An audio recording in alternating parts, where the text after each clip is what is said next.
ہمارا چند طالب علموں پر مشتمل قافلہ جب مشہد کی زمین پر پہنچا تو وہاں پر ایک مصرع طرح نکلی، ہم لوگوں نے نکالی اور اس پہ جشن کیا. مصرع طرح تھی، پھر خراسان کی گلیوں میں قدم رکھا ہے. یوں شاعر نہیں ہوں لیکن کوشش کی. حق نے قسمت میں میری جاہو حشم رکھا ہے.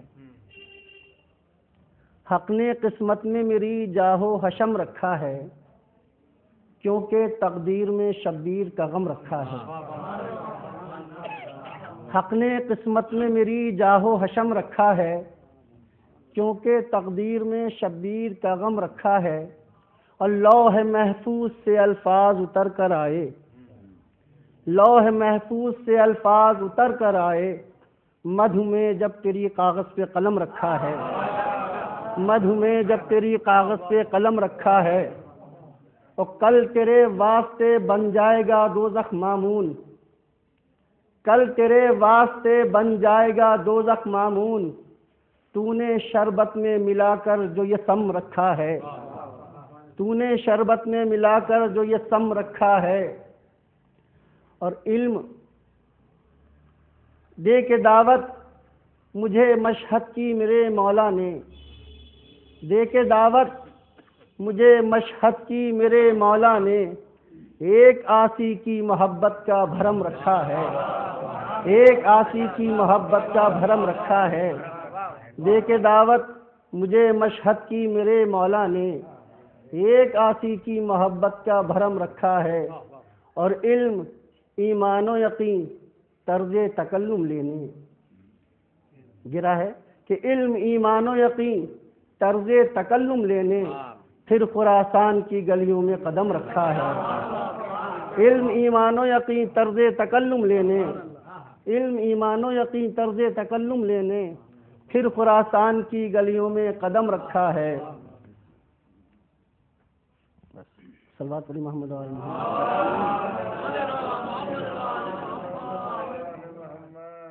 رحم اللہ من قرأ الفاتحہ.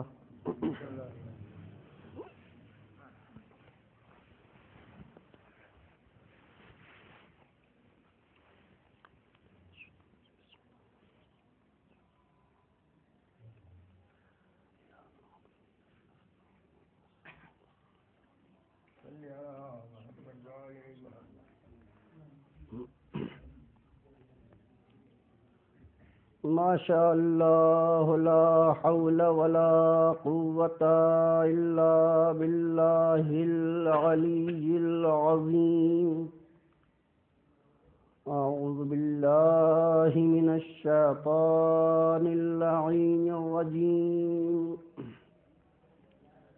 بسم اللہ الرحمن الرحیم. الحمد للہ والحمد حقہ کما یستحقہ حمدا کثیرا. وأعوذ به من شر نفسي إن النفس لأمارة بالسوء إلا ما رحم ربي. وأعوذ به من شر الشيطان الذي يزيدني ذنبا إلى ذنبي. وأحترز من كل جبار فاجر وعدو قاهر وسلطان جائر. اللهم اجعلني من جندك فإن جندك هم المفلحون، واجعلني من حزبك فإن حزبك هم الغالبون، واجعلني من أوليائك فإن أولياءك لا خوف عليهم ولا هم يحزنون. ثم الصلاة والسلام على النبي الرحمة وشفيع الأمة صاحب الوقار والسكينة المدفون بأرض المدينة الرسول المسدد والمصطفى الأمجد والمحمود الأحمد أبي القاسم محمد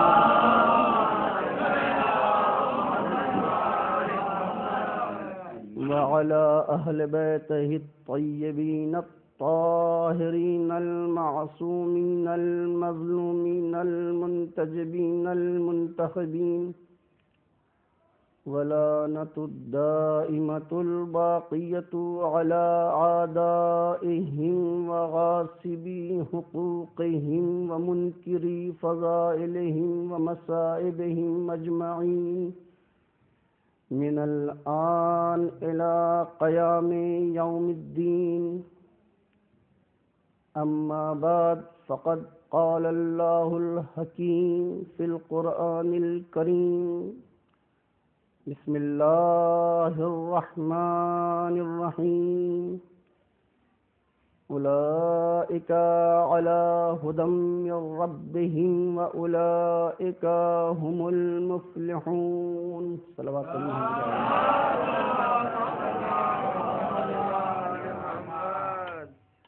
ایک صلوات اور پڑھی محمد علیہ.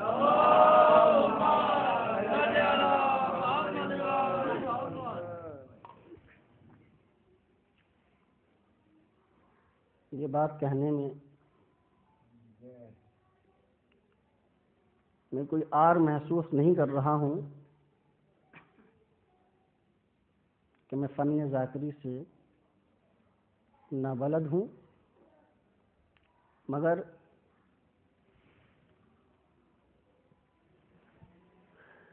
آپسی گفتگو میں اور آپسی مباحثے میں کچھ باتیں آپ کے سامنے پیش کرنا چاہتا ہوں.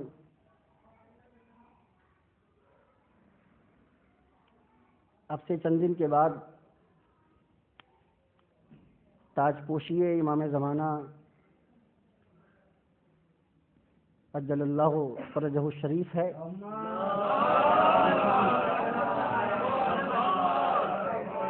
میں یہ چاہتا ہوں کہ اپنی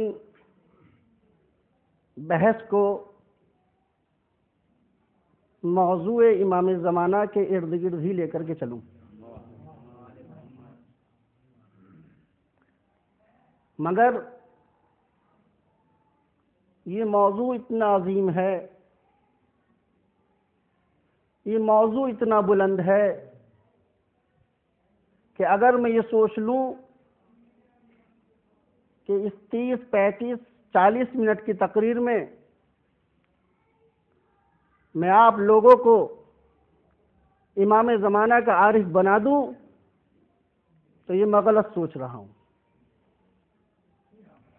اگر آپ یہ سوچ لیں کہ ان 40 منٹ کی تقریر میں آپ امام زمانہ کے عارف ہو جائیں، یہ بھی صحیح نہیں ہے. کیوں؟ اس لیے کہ یہ ذات اتنی عظیم ہے کہ جس کی معرفت زمانے کم پڑ جائیں گے، وقت کم پڑ جائے گا، زندگیاں تمام ہو جائیں گی، مگر امام کی معرفت کما حقہ ممکن نہیں ہے.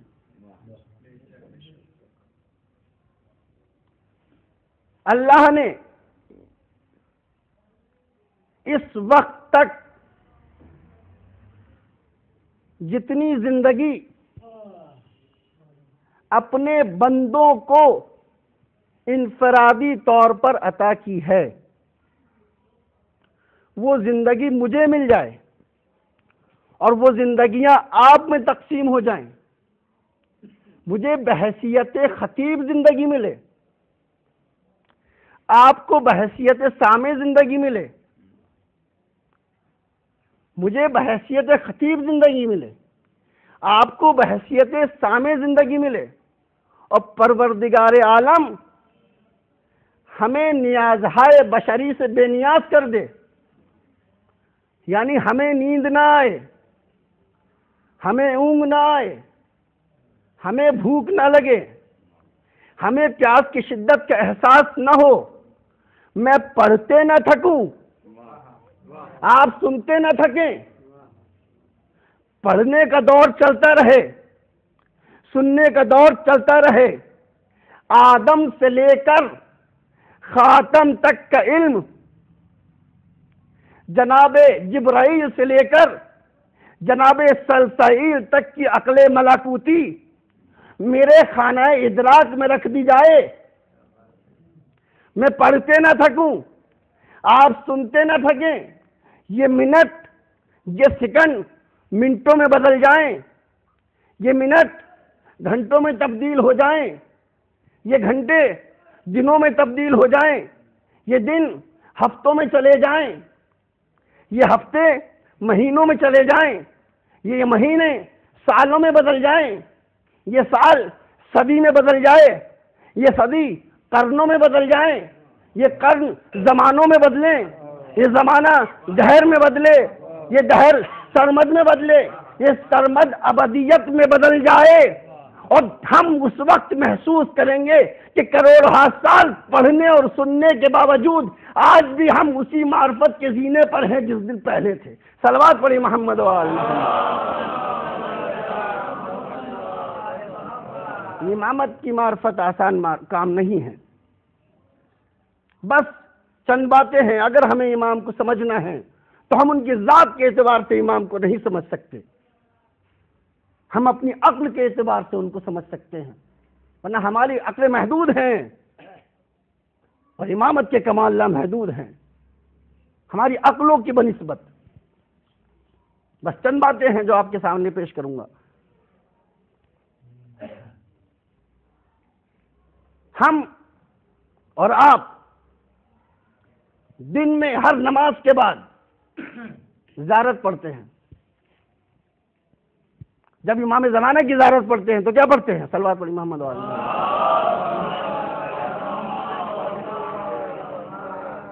جب امام زمانہ کی زیارت پڑھتے ہیں ہم تو کیا کہتے ہیں؟ السلام علیکہ یا صاحب العصر والزمان۔ کبھی آپ نے سوچا کہ امام زمانہ کا لقب امام زمانہ کیوں ہے؟ امام کو ہم صاحب الزمان کیوں کہتے ہیں؟ امام کو ہم صاحب المکان کیوں نہیں کہتے؟ امام کو صاحب الزمان کیوں کہتے ہیں؟ امام کو صاحب المکان کیوں نہیں کہتے؟ تو عزیزو وجہ یہ ہے کہ دو اصطلاحیں پائی جاتی ہیں، میرے بزرگ یہاں بیٹھے ہوئے ہیں جانتے ہیں کہ دو اصطلاحیں پائی جاتی ہیں، ایک زمان ہے ایک مکان ہے۔ زمانہ مکان کی بنسبت لامحدود ہے، مکان کا دائرہ زمانے کے بنسبت محدود ہے، مکان کے اندر حال ہی حال پایا جاتا ہے، زمانے کے اندر ماضی بھی شامل ہے، زمانے کے اندر حال بھی شامل ہے، زمانے کے اندر استقبال بھی شامل ہے۔ مکان بیچارہ اگر جن چیزوں کو لے سکتا ہے وہ فرشی ہیں، زمانے سے الگ یا زمانے کی چیزوں کو مکان لے نہیں سکتا۔ تحت الثری سے لے کر عرش اولی تک جتنی بھی چیزیں پائی جاتی ہیں سب ہے مکان۔ یہ زمین مکان ہے، زیر زمین مکان ہے، آسمان مکان ہے، یہ دریا مکان ہے، یہ سمندر مکان ہے، جتنی بھی چیزیں پائی جاتی ہیں یہ ہے مکان۔ اور مکان کا تعلق صرف اور صرف حال سے ہے، استقبال اس میں شامل نہیں ہے، ماضی اس میں شامل نہیں ہے۔ اب سمجھ میں آیا کہ اگر امام زمانہ کو امام المکان کہتے تو امام کا دائرہ مکان کی صورت میں محدود ہو جاتا، جہاں تک مکان کی حکومت وہاں تک امام کی حکومت۔ امام زمانہ کو کہا اس لیے کہ امام کی حکومت ماضی پر بھی ہے، امام کی حکومت استقبال پر بھی ہے، امام کی حکومت حال پر بھی ہے۔ صلوات پڑھی محمد و آل محمد۔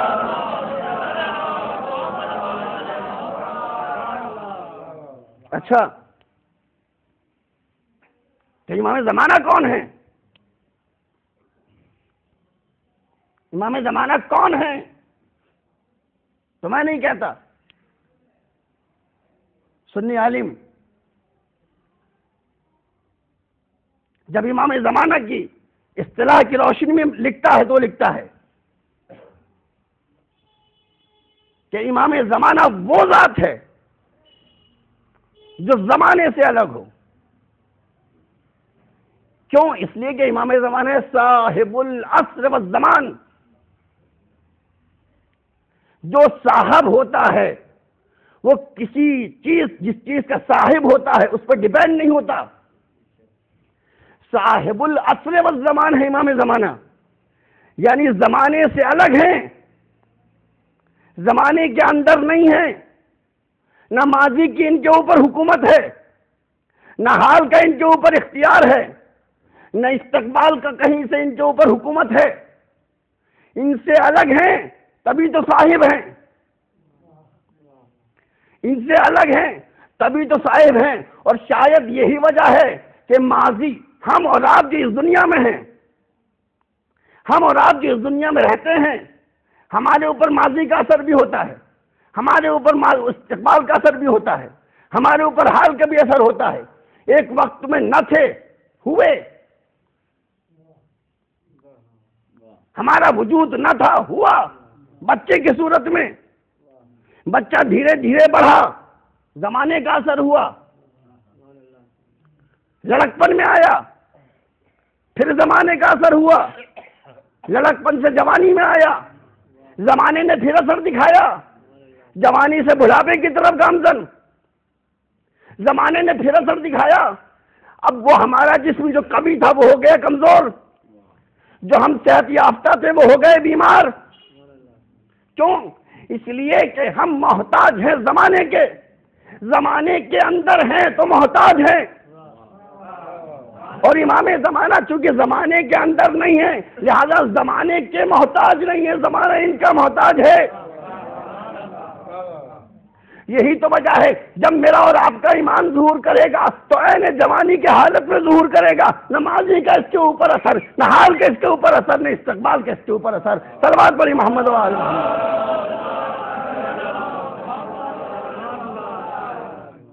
ایک صلوات اور بڑی بآواز بڑی.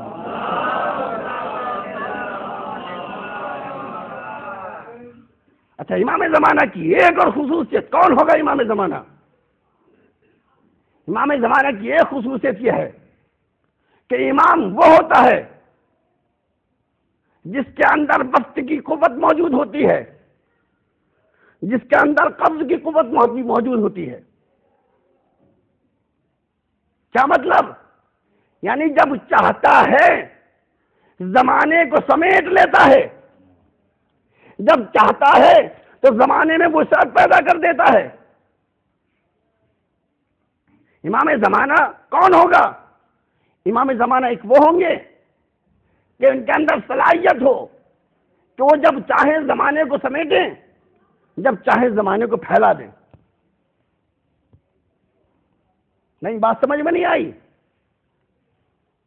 چلتا ہوں آپ کو لے کر کے کوفے کی طرف.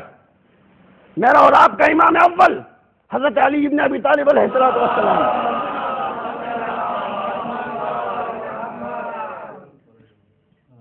منبر پر ہے اور اپنے محسن کی مدح ادا کر رہا ہے.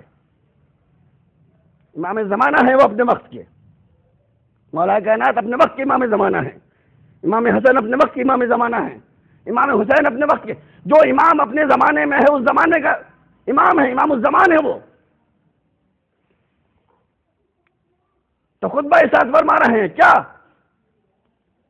کہ قربان ہو جانے کی طبیعت کر رہی ہے حسنین کے جد پر.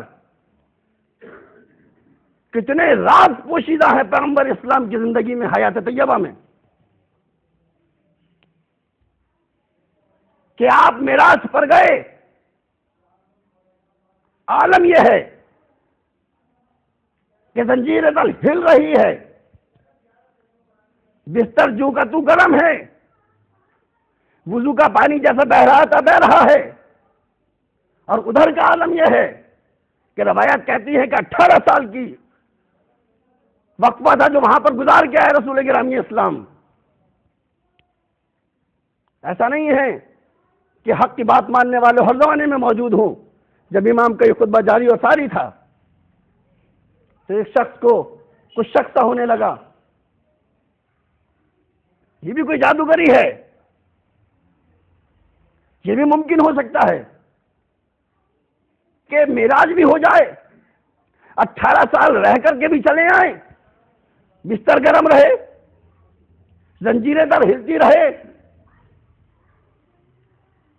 اس نے اس واقعے پہ شک نہیں کیا،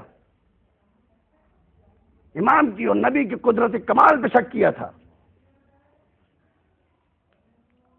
سوچا کہ اب بیکار ہے یہاں سننا، یہ تو ایسی باتیں کریں گے۔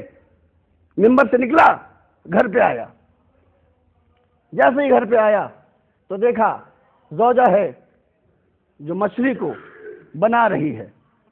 کہنے لگی زوجہ کہ اچھا ہوا تم چلے آئے۔ کہا کیوں؟ کہا مجھے مچھلی بنانا ہے اور پانی ختم ہو چکا ہے۔ کہا ٹھیک ہے لاؤ میں پانی لا دیتا ہوں۔ شک کیے ہوئے ہے، ذہن میں ابھی بھی وہ خمار ہے، یہ کیسے ممکن ہے؟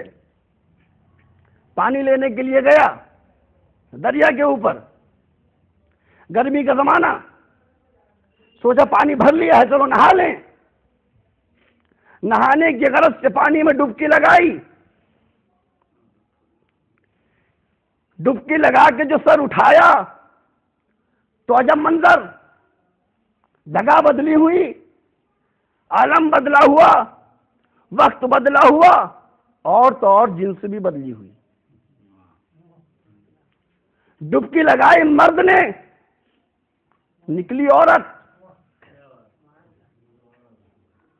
جب اپنے کو عورت دیکھا تو چاروں طرف دیکھا کہ کہیں ایسا تو نہیں کوئی مجھے دیکھ رہا ہے۔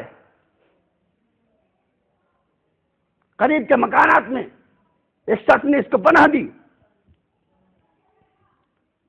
اور پھر حالات ایسے ہوئے کہ اس شخص سے اس کی شادی ہوئی۔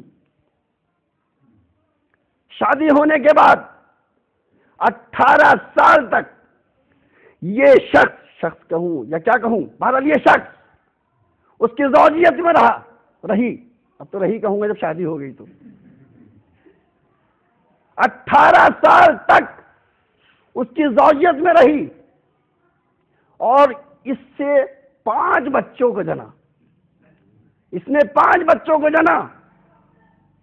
جننے کے بعد ایک مرتبہ دیکھا گھر میں شوہر نہیں ہے،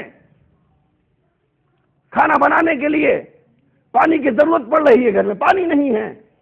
18 سال کا عرصہ پورا مکمل ہو چکا ہے، پانی بھرنے کی غرض سے آئی بہت مشکل ہے اس وقت چونکہ واقعہ ہی ایسا ہے، تو آئی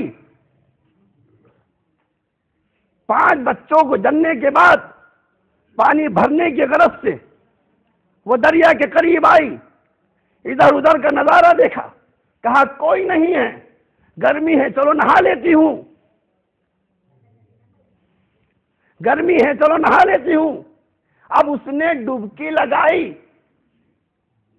اس خاتون نے ڈبکی لگائی، اب جو سر ابھارا تو خاتون نہیں تھی،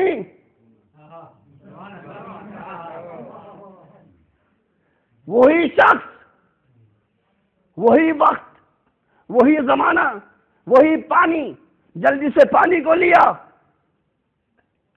یہ کیمیا گری اس کو سمجھ میں نہیں آ رہی ہے میرے ساتھ کیا ہو گیا۔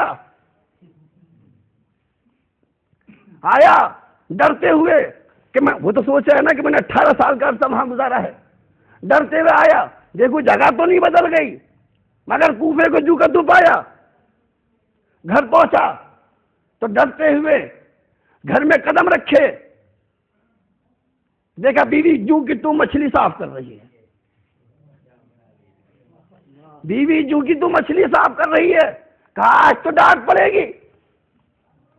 کہا یہ بتاؤ جو پانی تمہارا لے آیا ہوں، یہ بتاؤ مجھے آنے میں دیر تو نہیں ہوئی؟ کہا یہ رنگ کیوں اڑا ہوا ہے، یہ چہرہ درد کیوں ہے، تم یوں گئے اور یوں آ گئے؟ سمجھ میں آ گیا مجھے سزا ملی، میں معتوب علی ہوں۔ گھر سے نکلا، مسجد کی طرف آیا، آگے آ کے بیٹھ گیا. مولا کائنات وہی خطبہ قربان ہونے کی طبیعت کر رہی ہے جد حسنین کے اوپر کہ جس کی زندگی میں اتنے راز پوشیدہ ہیں کہ جن کا ہم احاطہ نہیں کر سکتے. اب جیسے ہی یہ کہا نیچے سے بولا یقیناً آپ صحیح کہہ رہے ہیں کہ اگر پہلے مان گئے ہوتے تو 5 کو جنانا پڑتا. صلوات پڑھیے محمد و آل محمد. اگر مان گئے ہوتے پہلے، پہچان گئے ہوتے پہلے تو 5 کو جنانا پڑتا. تو یہی کہتے ہیں امام زمانہ کا عارف ہونا، امام کو پہچاننا، امام کی جانکاری حاصل کرنا بہت ضروری ہے. بچوں کی امام کی تاج پوشی نزدیک ہے تو میں نے سوچا ہے کہ جتنی باتیں ہوں اپنے امام سے متعلق ہوں. اس لیے دیکھیے ہر امام کا حق ہے ہمارے اوپر، چاہے وہ مولا کائنات ہو، چاہے وہ امام حسن ہو، چاہے وہ امام حسین ہو، چاہے وہ امام سجاد ہو، چاہے وہ امام باقر ہو. ہر امام کا حق ہے ہمارے اوپر. لیکن جب امام زمانہ کی بات آتی ہے،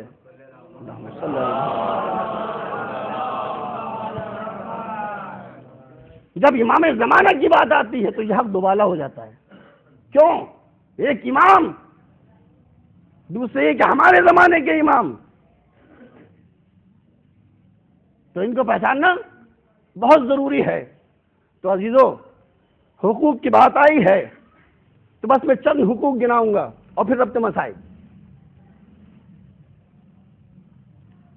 اصول دین کی طرح جس طریقے سے اصول دین 5 ہیں، توحید، عدل، نبوت، امامت، قیامت، اسی طریقے سے امام زمانہ کے اصول بھی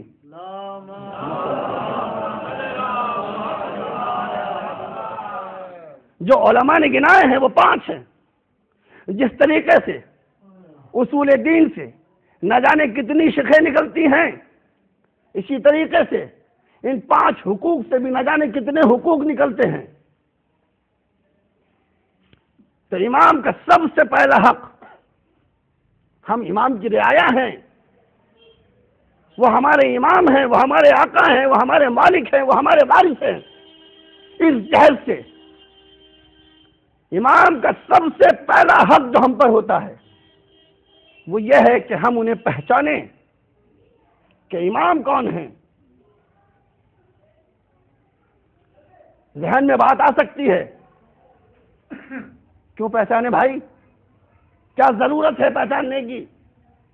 بہت سے افراد جو نہیں پہچانتے وہ بھی جی رہے ہیں. ہم پہچانتے ہیں، ہم بھی جی رہے ہیں، نہیں پہچانیں گے تب بھی جیئیں گے. کیا ضرورت ہے؟ تو میں ان سے یہ کہوں گا معرفت کے ساتھ جینا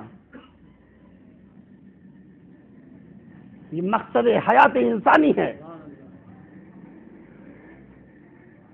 تو پہلا حق امام کا یہ کہ ہم ان کو پہچانیں، معرفت حاصل کریں امام زمانہ کی کہ کون ہیں.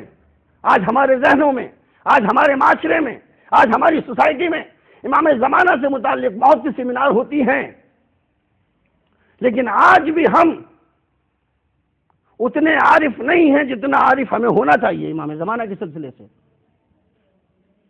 15 شعبان آئی، ہم نے محفلیں منعقد کر لی، ہم نے اشعار پڑھ لیے، ہم نے ابتدائی زندگی پر روشنی ڈال دی، بس. حقوق کی بات بہت کم ہوتی ہے اور یہ میں کوئی نئی بات نہیں کر رہا، مجھ سے پہلے علماء نے کی ہیں، میں ان کا نقل قول کر رہا ہوں اور علماء نے اپنی طرف سے نہیں کی، معصومین کے اقوال سے لیا ہے تو بیان کیا ہے. تو امام کا پہلا حق کیا ہے کہ ہم انہیں پہچانیں. اگر نہیں پہچانا تو من مات ولم یعرف امام زمانے ہی مات میتۃ جاہلیہ. مت پہچانو، مرو گے تو جاہل مرو گے. ایک حدیث نے کہا نہ مت پہچانو، مرو گے تو کافر مرو گے، نمازیں بیکار، روزے بیکار، حج خم زکات سب بیکار امام کی معرفت کے بغیر۔ تو پہلا حق کیوں؟ اچھا اس میں ابھی کیوں باقی ہے کہ کیوں پہچانے امام کو؟ تو امام جعفر صادق علیہ الصلوۃ والسلام فرماتے ہیں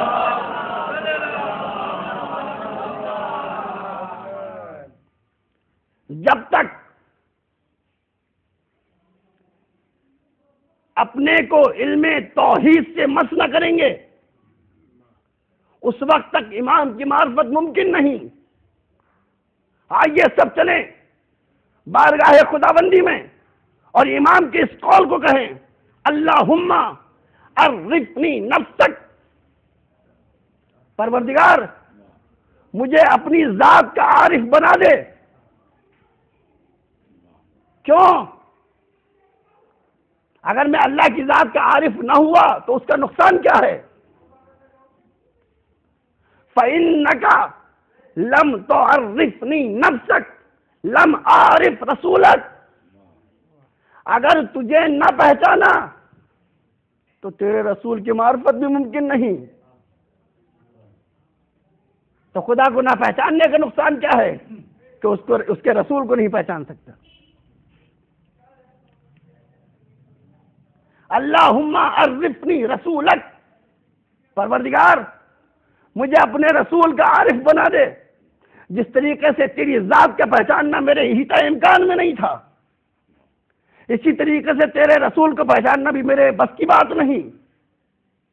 جہاں اپنی ذات کے سلسلے سے تو نے میری مدد کی، اپنے رسول کے معرفت میں بھی تو میری مدد کر۔ اللہم عرفنی رسولک فَإِنَّكَ لَمْ تُعَرِّفْنِي رَسُولَكَ، اگر تو نے یہ کام نہیں کیا لم عارف حجتک، تو میں تیری حجت کو نہیں پہچان سکتا۔ الحمدللہ کتنا عرفانی کلام ہے، سنیں تو معصومین کو، آئیں تو معصومین کی بارگاہ میں۔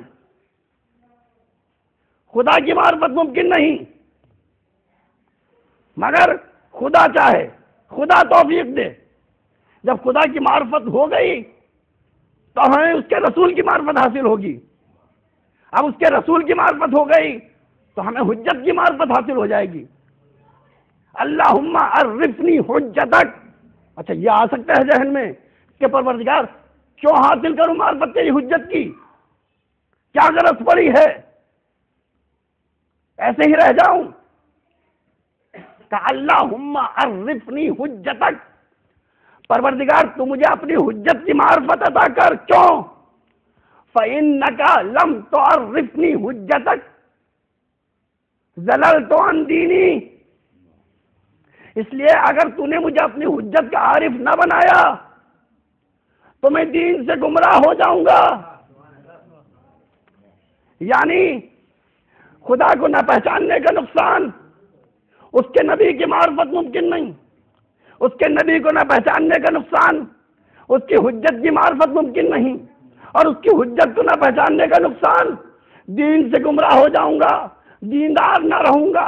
یعنی اگر حجت کے عارف ہیں تو نماز کو پہچانتے ہیں، حجت کے عارف ہیں تو روزے کی معرفت ہے، حجت کے عارف ہے تو خبز و زکات سے آشنائی ہے، حجت کے عارف ہے تو توحید ہمارے ذہنوں میں، حجت کے عارف ہیں تو نبوت ہمارے ذہنوں میں، حجت کے عارف ہیں تو معاد ہمارے ذہنوں میں۔ صلوات پڑھیے محمد و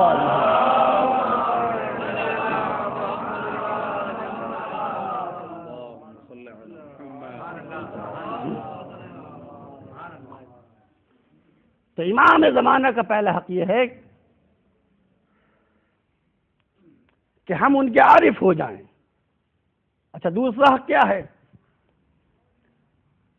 علماء لکھتے ہیں کہ امام کا دوسرا حق یہ ہے کہ ہم ان کا انتظار کریں، ان کے آنے کا انتظار کریں، اور انتظار روایتیں بے شمار ہیں۔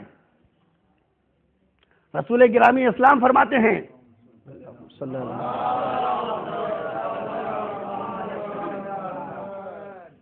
رسول گرامی اسلام فرماتے ہیں کہ میری امت کے بہترین عملوں میں سے سب سے عظیم، سب سے پربرکت عمل انتظار حضرت مہدی ہے۔ صلی اللہ علیہ وسلم۔ اور امام سجاد علیہ السلام فرماتے ہیں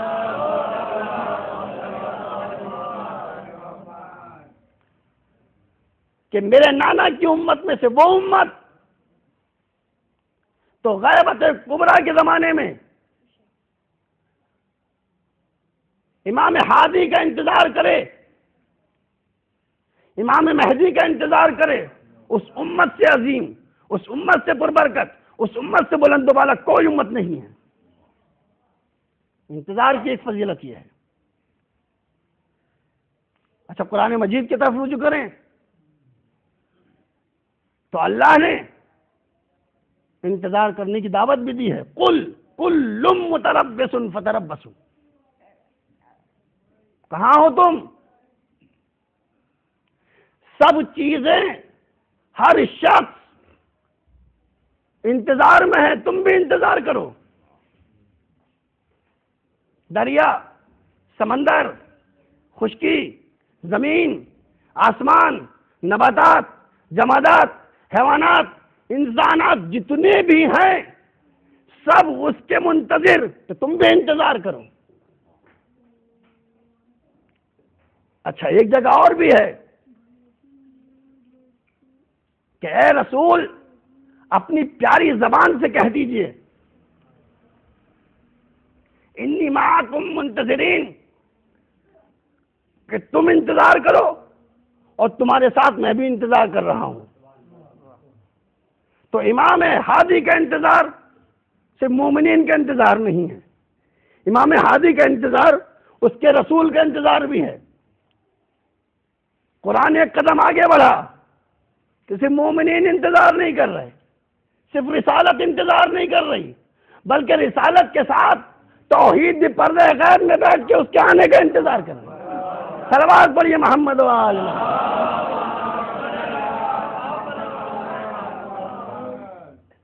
تو دو حق امام کے، ایک معرفت حاصل کریں امام زمانہ کی، ایک ان کا انتظار کریں۔ اور اگر اب دل چاہ رہا ہے کہ سورہ معارج کی آیت پڑھوں، سورہ معارج میں مومنین کی صفتوں کو بیان کرتے ہوئے خدا فرماتا ہے والذین فی اموالہم حق للسائل والمحروم، وہ افراد جو جنت کے مستحق ہیں، جو جنتی ہیں وہ الگ ہیں، جو مستحق ہیں جنت جانے کے، اور صفتوں کو نہیں گناؤں گا، بس اپنے یعنی موضوع سے مربوط صفت گنا رہا ہوں کہ وہ افراد جو جنت کا استحقاق رکھتے ہیں، ان کی ایک صفت کیا ہے؟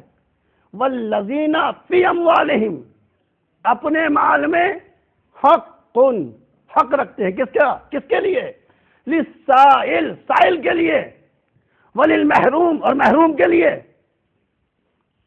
یہاں للسائلین نہیں کہا، یہاں للمحرومین نہیں کہا، تو سمجھ میں یہ آتا ہے اس سے کہ یہاں پہ گداگر مراد نہیں ہے، یہاں سوال کرنے والا مراد ایک شخص۔ اور تفسیر اہل بیت کو اٹھا کر کے دیکھ لیجئے، بیان کر رہے ہیں اس بات کی کہ یہاں سائل سے مراد ہمارے اور آپ کے رسول خدا صلی اللہ علیہ وسلم ہے۔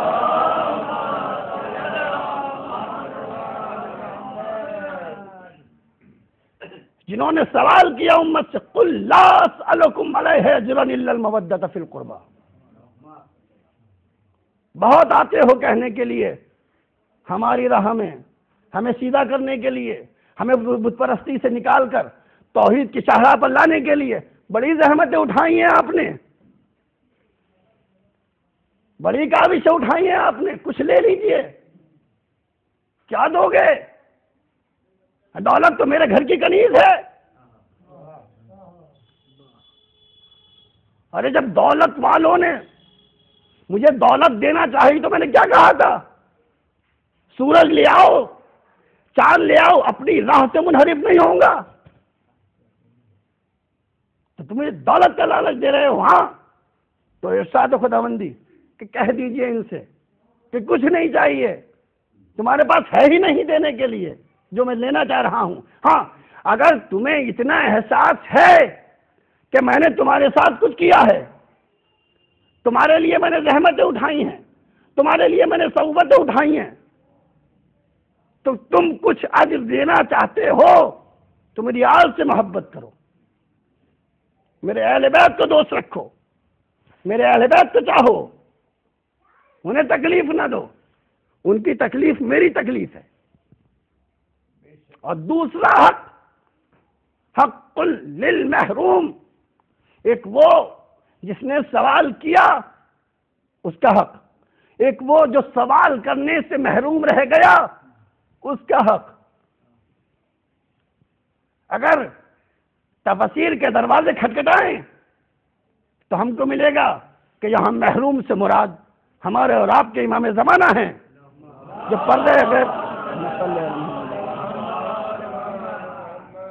پردے غیب میں رہنے کی صورت میں سوال نہ کر سکے، اور جب آئیں گے تو سوال کریں گے۔ تو حق للسائل والمحروم، اپنے اموال میں سے، اپنے دولت میں سے، اپنے منال میں سے کیا حق رکھتے ہیں سوال کرنے والے کے لیے بھی اور محرومین کے لیے بھی۔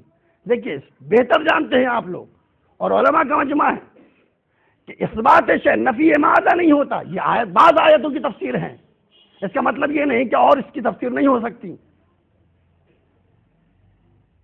تو تین حق ہو گئے، اس کی معرفت، ان کا انتظار، اور ان کی راہ میں اموال خرچ کرنا۔ ہم نے کچھ کمایا، ان کے لیے کچھ رکھ دیا، یہ۔ اور چوتھا کیا ہے؟ چوتھا یہ ہے کہ ہم ان کے لیے دعا کریں، اپنے امام زمانہ کے لیے دعا کریں۔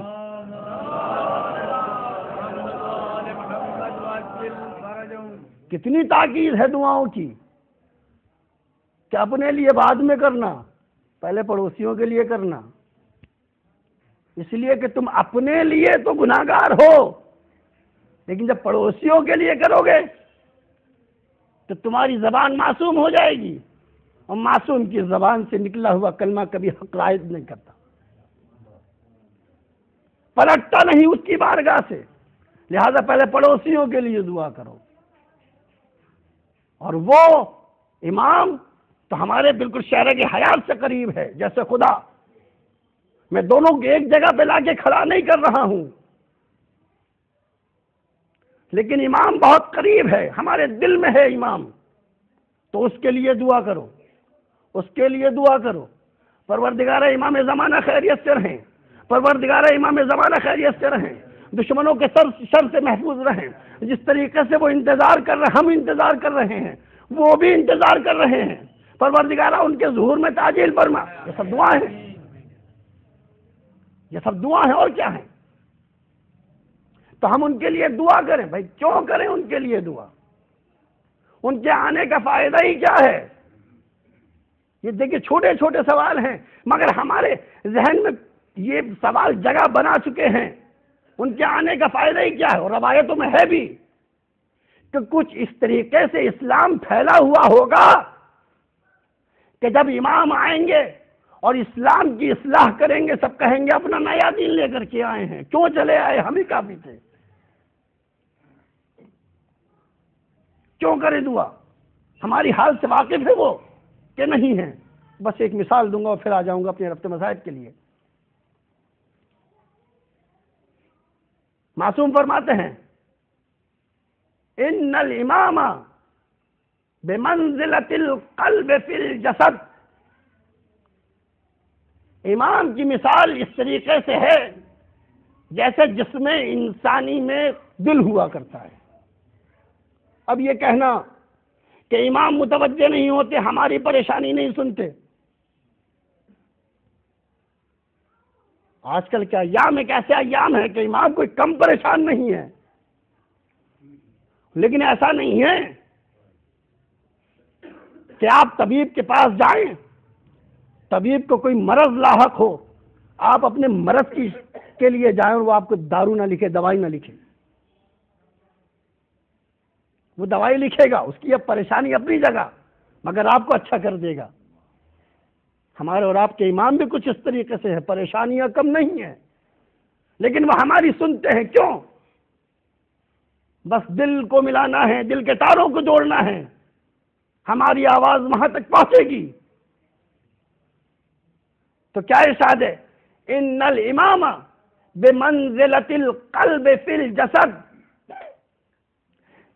وہ منزلت جو دل کی انسان کے بدن میں ہے، وہی منزلت عالمین میں امام کی ہے۔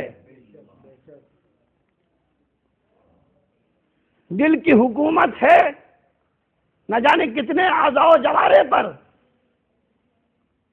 کچھ اعضاء و جوارے دکھائی دیتے ہیں، یہ ہاتھ دکھائی دے رہا ہے، یہ پیر دکھائی دے رہا ہے، یہ آنکھیں دکھائی دے رہی ہیں، یہ کان دکھائی دے رہے ہیں، یہ لب دکھائی دے رہے ہیں، یہ ناک دکھائی دے رہی۔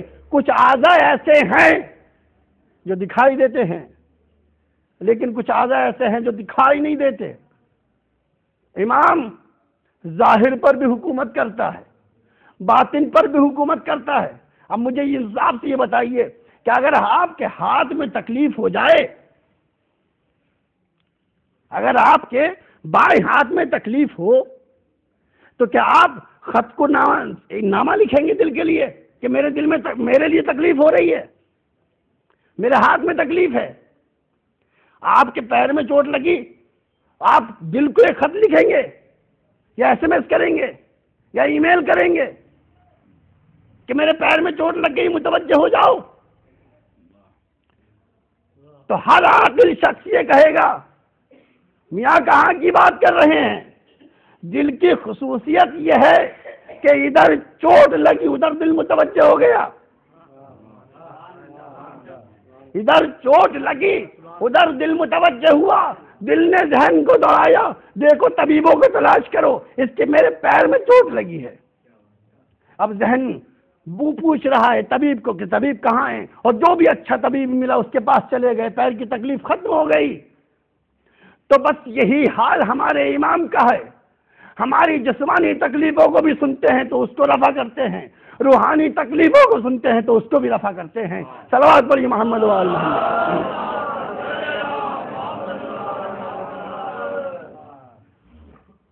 بس عزیزو، اور دنیا میں جتنی بھی ترقی ہوئی ہے، دنیا نے جتنی بھی ترقی کی ہے، سب نے علاج جسم کا نکالا ہے۔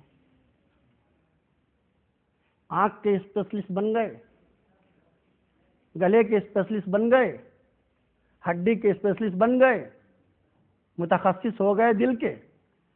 یہ سب کیا ہیں؟ جسمی تو ہے،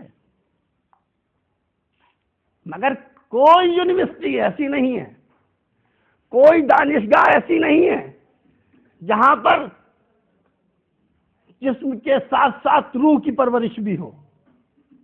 کوئی ڈاکٹر نہیں ملتا جو یہ کہے آپ اداس ہیں، ہم آپ کو اداسی ختم کر دیں گے،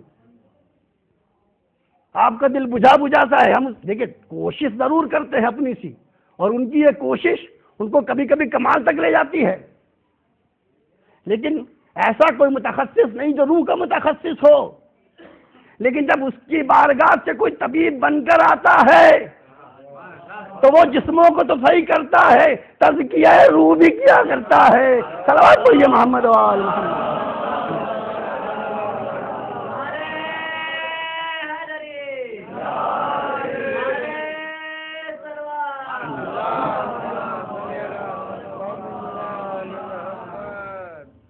تو عزیزو بس ختم کیا میں نے اپنے بیان کو۔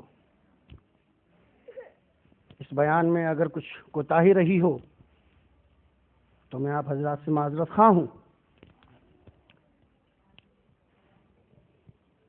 اور امام بارگاہ میں موجود معصوم ہستیوں سے بھی معذرت خواہ ہوں۔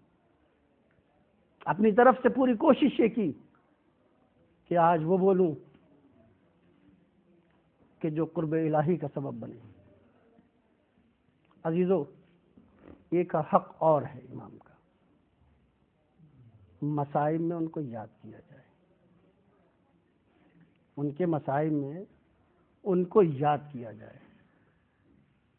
میں تمام باتوں کو دہرا دوں تاکہ ذہن نشین ہو جائیں باتیں۔ 5 حق میں نے ابتدائے تقریر سے گنوائے تھے۔ ایک حق یہ ہے کہ ہم ان کے عارف ہوں، دوسرا حق یہ ہے کہ ہم ان کا انتظار کریں، تیسرا حق یہ ہے کہ ہم ان کے راہ میں پیسہ لٹائیں، ان کے لیے حق معین کریں اپنے مال میں سے، اپنے منال میں سے۔ چوتھا حق یہ ہے کہ ان کے لیے دعا کریں، اور 5واں حق یہ ہے کہ ان کو مصائب میں ان کو یاد کریں۔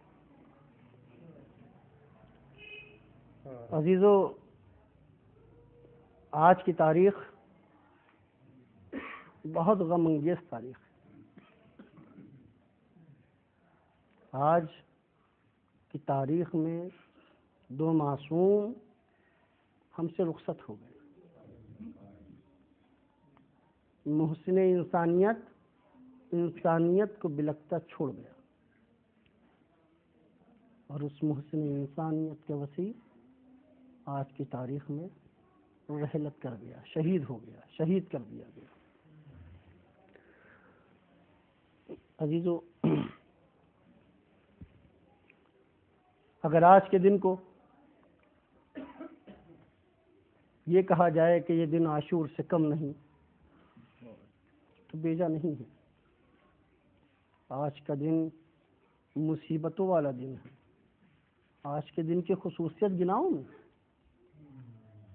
آج کے دن سے پہلے فاطمہ خوش تھی، آج کے دن سے پہلے علی مطمئن تھے، آج کے دن سے پہلے حسنین کے چہروں پر مسکراہٹ تھی، مگر جب آج کا دن آیا تو وہ قیامت کے لمحات لے کر آیا کہ سب پریشان ہوئے، سب نے گریہ کیا۔ روایتوں میں ملتا ہے کہ رسول گرامی اسلام سے عمار یاسر نے کہا، آقا، آپ کی شہادت کے بعد، آپ کی رحلت کے بعد آپ کو کون غسل دے گا؟ تو فرمایا کہ ہر نبی کو اس کا وسیع غسل دیا کرتا ہے۔ عمار یاسر نے سوال کیا کہ یا رسول اللہ، آپ کا وسیع کون ہے؟ کہا میرا وسیع علی بن ابی طالب۔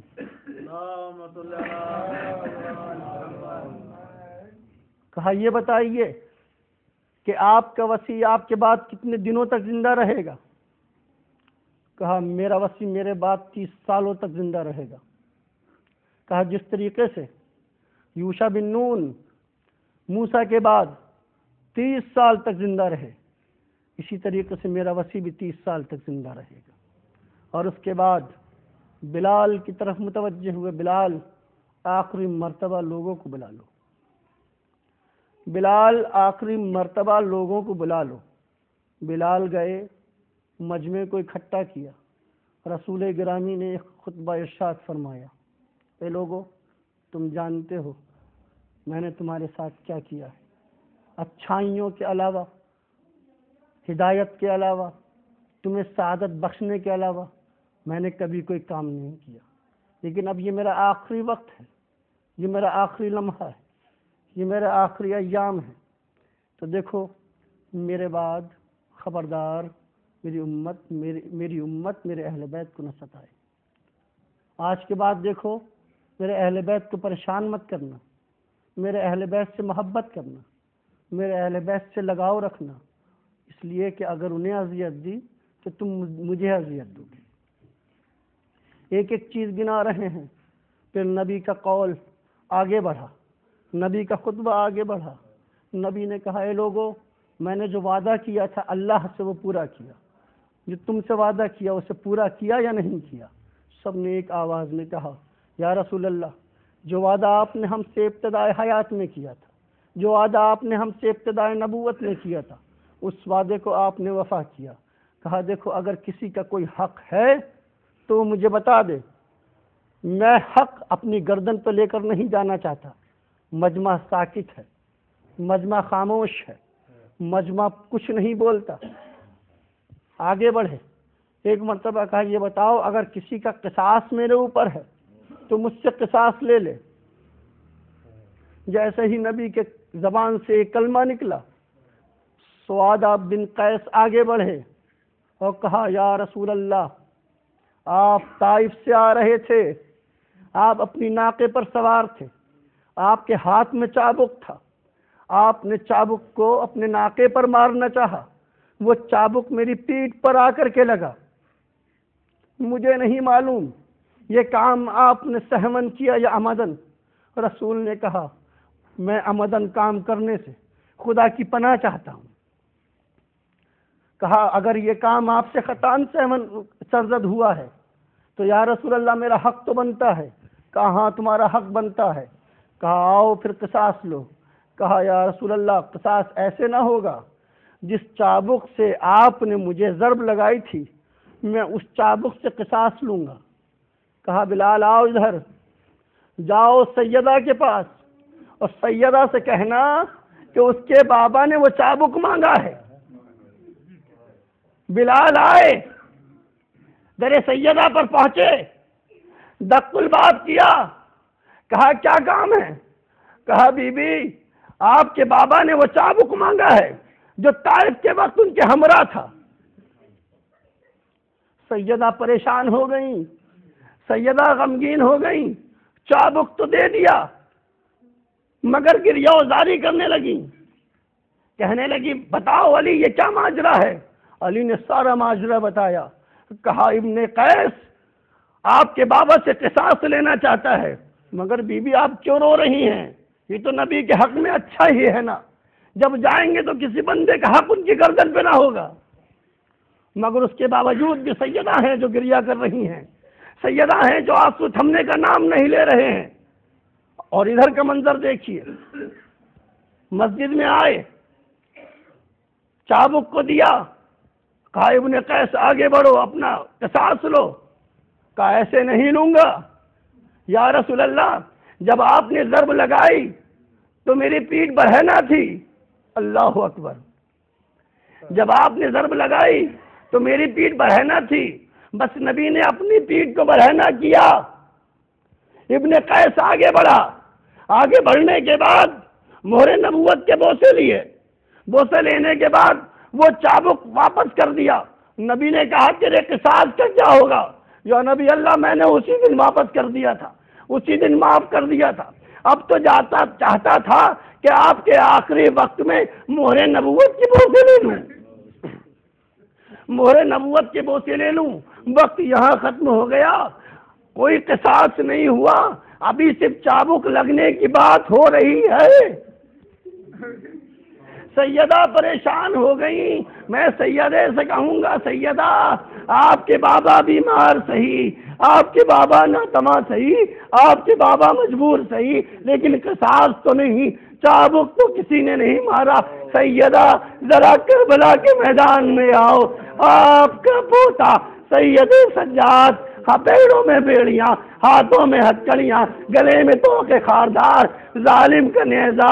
ایک مرتبہ سجاد نے ایک مرتبہ سر امام حسین کی طرف دیکھا، آقا اے بابا شمر کا نیزہ سہنے کی طاقت نہیں بابا۔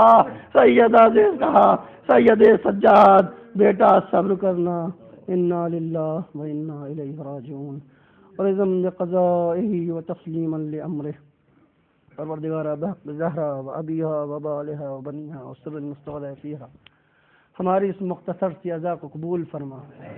میرے معبود جو بے روزگار ہیں ان کو روزگار کرامت فرما۔ میرے معبود جو حج و زیارات کے مشتاق ہیں ان کو حج و زیارات کی کرامت فرما۔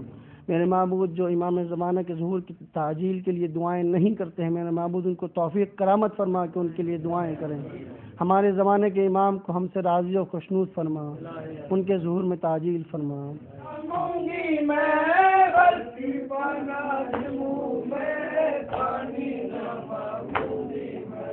غلطی پانا کے منہ میں پانی نہ مانوں گی میں، غلطی پانا کے منہ میں پانی نہ مانوں گی میں، بخش دو میری خطا مشکو میری کیا ہوئی، دختر شہ نے کہا مشکو میری کیا ہوئی، نہر سے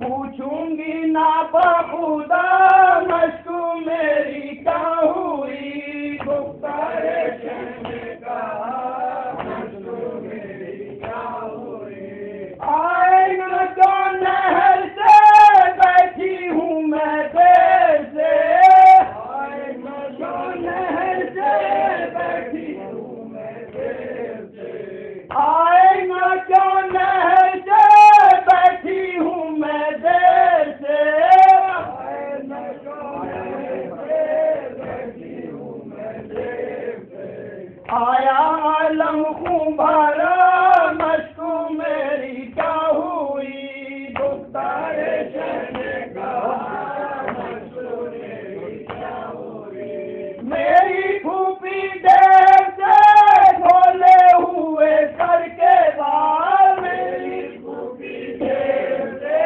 کھولے ہوئے سر کے بال میری پھوپھی دیر سے کھولے ہوئے سر کے بال میری پھوپھی دیر سے کھولے ہوئے سر کے بال دیتی ہے تم کو دعا مشق میری کیا ہوئی گفتار شہنے کا مشق میری کیا ہوئی ننھا مجاہد میرا ہو گیا حق پر فدا ننھا مجاہد میرا ہو گیا حق پر فدا ننھا مجاہد میرا ہو گیا حق پر فدا ننھا مجاہد میرا ہو گیا حق پر فدا کھل گایا اس کا گالا مشق میری کیا ہوئی گفتار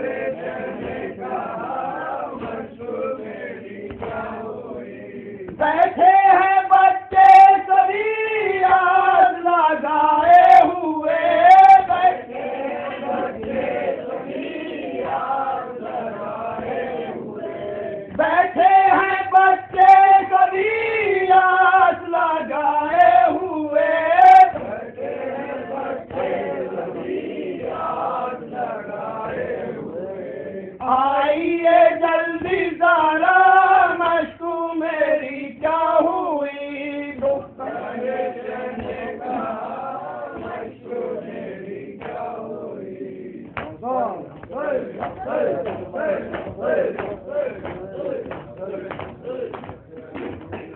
السلام علیکم یا ابا عبداللہ السلام علیکم یا ابن رسول اللہ السلام علیکم ولجدک وعبیک السلام علیکم ولعمک وآخیک السلام علیکم ورحمۃ اللہ وبرکاتہ السلام علیکم یا غریب الغرباء السلام علیکم یا معین الضعفاء والفقراء السلام علیکم یا شمس الشموس السلام علیکم یا انس النفوس السلام علیکم ایھا المدفون بعرض طوس السلام علیکم سلطان العرب والعجم یا ابا الحسن علی موسی رضا السلام علیکم ورحمۃ اللہ وبرکاتہ السلام علیکم مولانا صاحب الزمان علمان علمان علمان السلام علیکم یا شریک القرآن السلام علیکم امام الانس والجان اجل اللہ تعالی فرجک وسہر اللہ مخرجک وظہورک وعوانک ورحمۃ اللہ وبرکاتہ